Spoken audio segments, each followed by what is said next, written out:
Thank you very much. It's a real pleasure to be here and have the opportunity to present on the use of perovskite nanocrystals for these two different emerging applications. I am from the Monash University in Australia, where I'm a professor in material science and engineering. Now, my research is broadly focused around the development of new materials with application largely in optoelectronics, but more recently across relevant areas of the new energy spectrum, which includes hydrogen, and also in the development of sensor systems. Today, we'll obviously be focusing on perovskites. So the content of the talk will really focus on four main elements. Why perovskites? Phase stability and tunability of the nanocrystals, and the use of perovskite nanocrystals for detection purposes, and then finally perovskite solar window technologies. So to start things off, what are perovskites? These quite hot materials have actually been known for a long time. They form an ABX3 structure, where A is a large single valence cation, B is a slightly smaller 2+ cation, and X in this case is a halide. And they are derived from calcium titanate, which have been long known as natural minerals here. The ABX3 structure, because of its high tolerance to variations in the A, B, and X elements, allows for significant tunability of their optoelectronic properties and optical properties. And you can see that very much on the right-hand side. We're changing the halide from iodide to bromide to chloride. You can have very wide transitions in the optical absorption spectrum. In addition, you can change the lead to tin, and you can change the A+ ions across several cation varieties. And this all happens within the Goldschmidt tolerance factor, which supports variations in the phase that's presented and really defines what can form a perovskite structure and what falls outside of that regime. Now, what makes lead halide perovskites particularly interesting is their electronic structure. In comparison to more typical semiconductors, in this case, the 2,6 or the 3,5 semiconductors, which tend to present mid-gap band states that ultimately result in high levels of defects. The anti-bonding character of both the valence and conduction bands for ABX3 perovskites enables shallow defect states to be realized and relatively low defect densities to be had. As such, they have low defect densities, high mobilities, long carrier diffusion lengths. Because of their ionic nature, they have high absorption coefficients, and as a result have long exciton lifetimes and binding energies. All of these factors are very lucrative for optoelectronic applications. In addition to that, they also are very flexible in terms of their synthetic approaches, and you can readily start to get different microstructures from the perovskite class of family, ranging from nanocrystals and thin films, which are deposited through a variety of ways, all the way through to single crystal systems, which can be millimeters, if not centimeters in size. Now, these types of approaches can be deposited through solution, vacuum, through solution, printing, or vacuum-based approaches. And so there's a huge amount of flexibility in how we deploy and study these materials for given applications. In this particular talk, I will focus largely on nanocrystals and thin films, noting that single crystals also form a very interesting class of perovskite material. Now, within the nanocrystal area, the nanocrystals themselves exhibit very high photoluminescence yields and have been, as a result, employed in a vast number of optoelectronic devices. And here are some examples: lasers, light-emitting diodes, solar cells, photodetectors, scintillators for X-ray detection. All of these examples really emerge from, one, the excellent properties of the perovskites in terms of their optoelectronic properties, but in addition, their ability to be solution processed and cast in flexible deposition manner.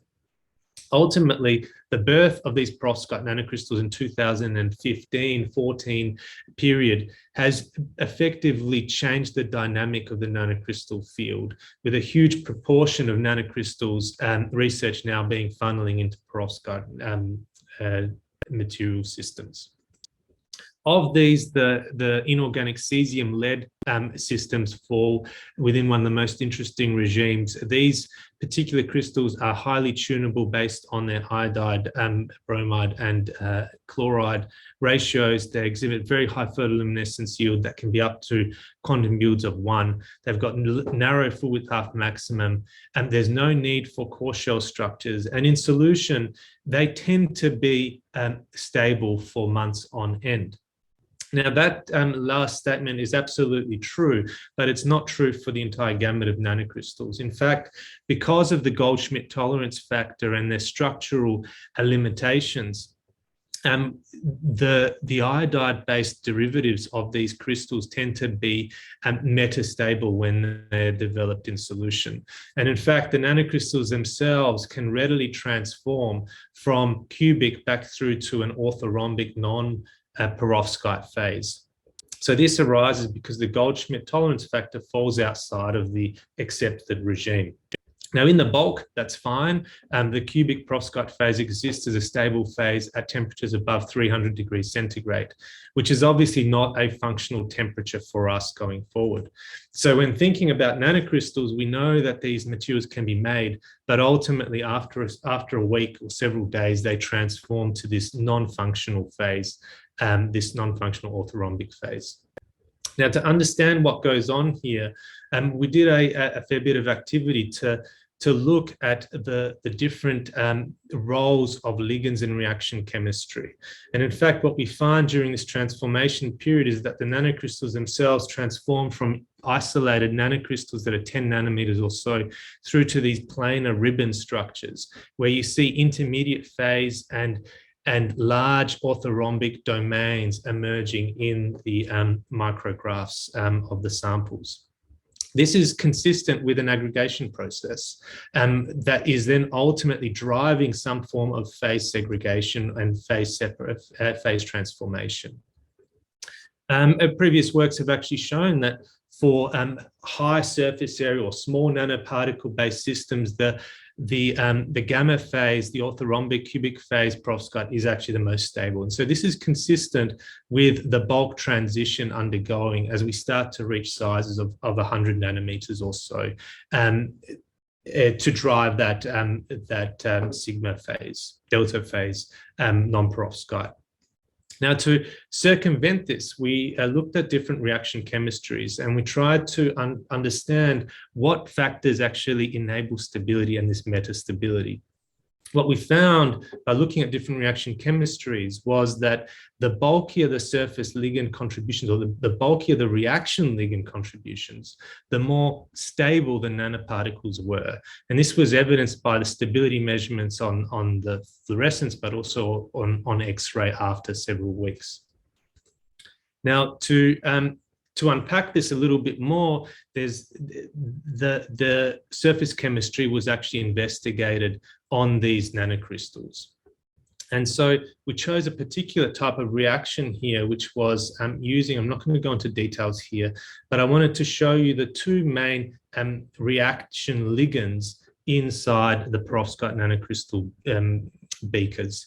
TMPPA, which is a phosphinic acid, and allylamine, which is a primary amine here. What we would have expected in conventional synthesis is that this strong acid component would have bound really strongly to the surface of the nanocrystal, which has been well known to happen in 2,6 semiconductors.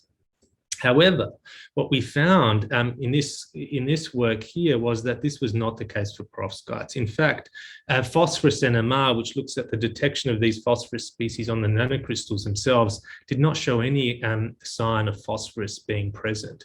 And in fact, what we only found on these samples was traces of the amine or ammonium species as a result. So the actual surface chemistry was really being driven towards this preferential allylamine, allylammonium quaternarized species to help drive stability.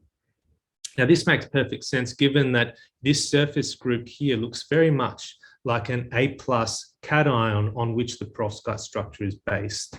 And so this suggests that these types of surface chemistries are actually the best at passivating the crystals and then ultimately preventing dissolution of the nanocrystals into the solution to drive instability.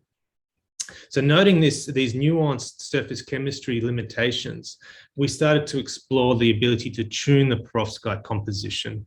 And so by taking these stable dispersions, we could then change the anion from bromide to iodide and chloride and start to get tunability across the entire visible spectrum. Now, this in itself is very useful from an optoelectronic point of view, and most applications would have harnessed this tunability to understand what the role is in light-emitting diodes or different types of photoluminescence-based applications, including solar cells. We've taken a different route. We've asked the question, what other applications could this phenomenon be used for? And for that, we've started to hone in on sensors as a key area of opportunity. And in particular, have a look at halomethanes as an example. So why halomethanes? Globally, the fumigant market is worth about $2 billion in 2022. It's used for pesticides in soils, grain, produce. It's used for treating wood and also for controlling pests. Ultimately, halomethanes are one of the most used fumigants for these applications. However, methyl bromide and methyl iodide are also very toxic, and there's no suitable portable detection systems that can actually detect these at the moment with very high sensitivity. So we set out to address this question. Can we utilize the perovskite nanocrystals to monitor these halomethanes by harnessing the anion exchange process, which we just saw in the previous slide, that drives that color change? Now, intuitively, you would think there's an iodo group here or a bromo group. In this case, this is methyl iodide. So if we're starting off with a cesium-lead bromide nanocrystal, this iodo should release and drive an exchange process to ultimately give us some degree of tunability depending on the iodide concentration that's in solution. However, that's absolutely not the case. If you just add methyl iodide into these systems, there's no spectral shift. In fact, when you do the analysis in terms of the DFT calculations and you look at the interaction of methyl iodide with the surface of a perovskite and its ability to release this iodo group, it's clear that the carbon iodide group is just too strong. And so as a base analyte, it doesn't get released. To circumvent that, we really need to activate that bond. And so using a series of nucleophilic addition reactions, which in this case, we simply used alloamine, one of the reagents in our reaction, we could readily release the iodide and form alkyl or alkyl ammonium species within solution directly. And so all of a sudden we shift in terms of their interaction from this non-interacting CH3I species to something that looks like this strongly surface interacting red bar here, where the surface interaction is very favorable. And as a result, we start to see significant changes in the spectral range of the fluorescence as we add the methyl iodide that's been activated in there into a solution of cesium-lead bromide. So here's an example of what happens. We've got a methyl iodide solution activated, and you can see how quickly that happens. So the degree of change that undertakes is dependent directly on the concentration of the methyl iodide.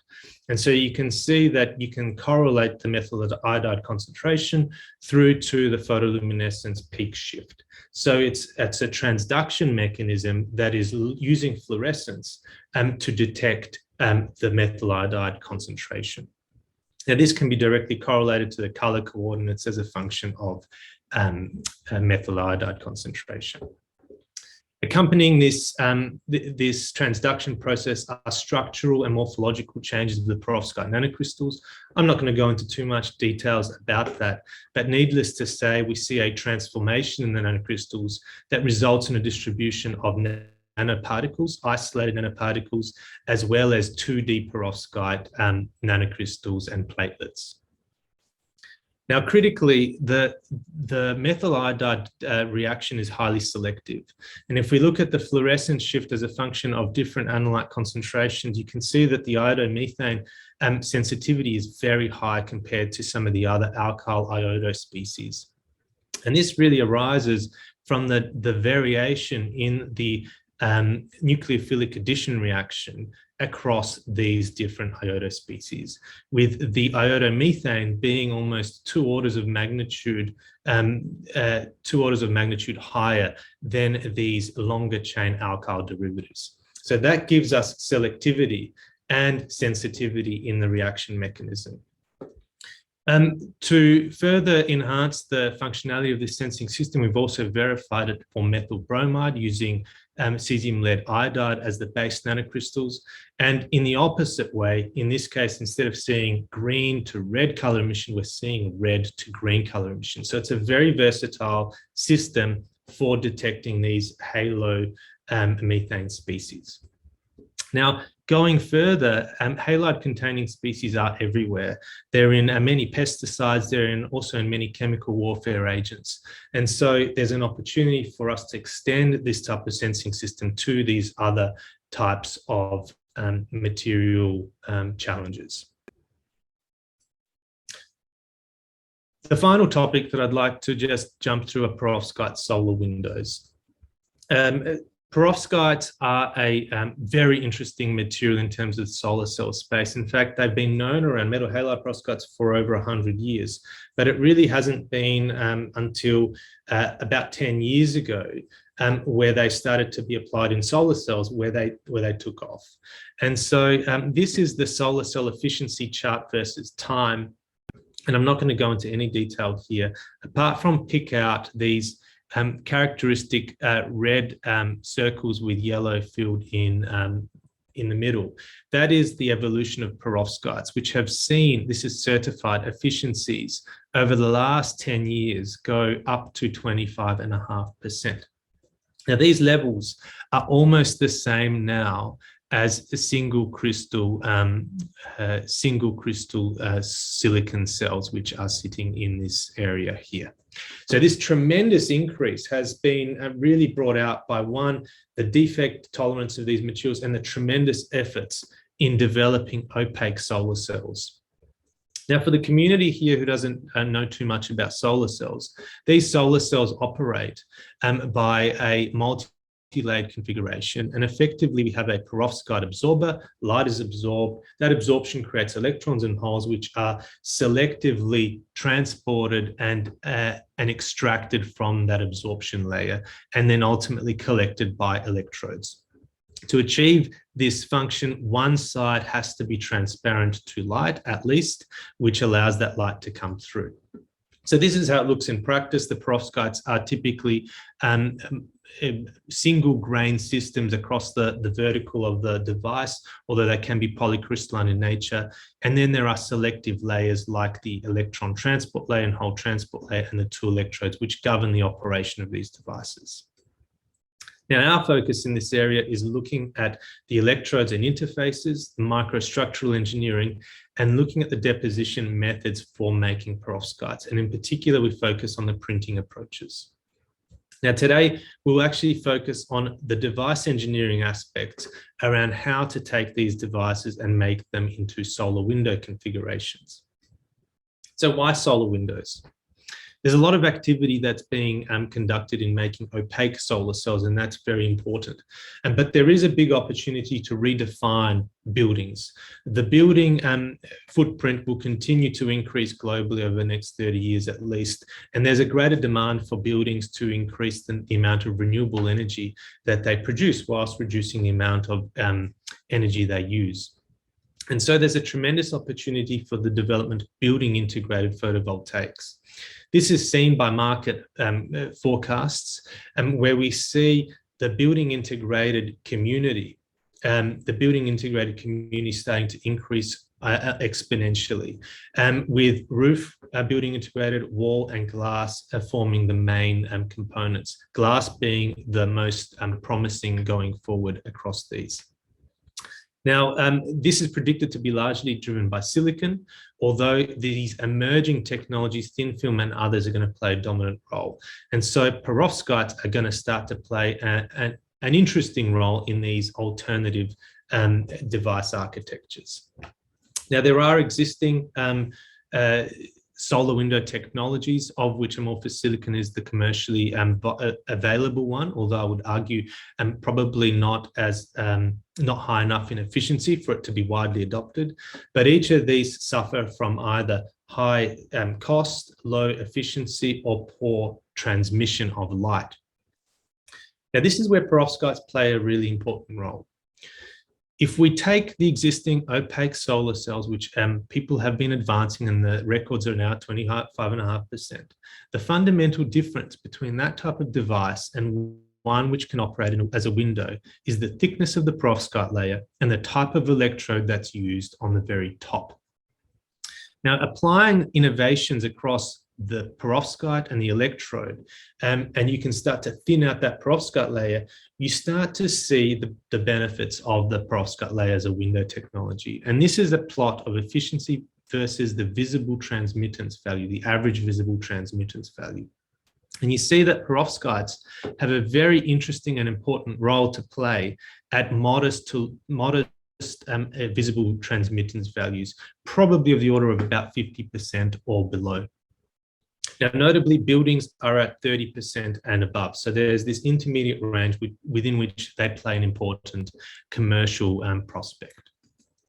Now, we've done a fair bit of work in this space, and just to show you, one way to control the visible transmittance is simply through changing the thickness of the perovskite, which ultimately it modifies the amount of light that's transmitted. And obviously, as the perovskite is absorbing light, by thinning it out, it lets more light through.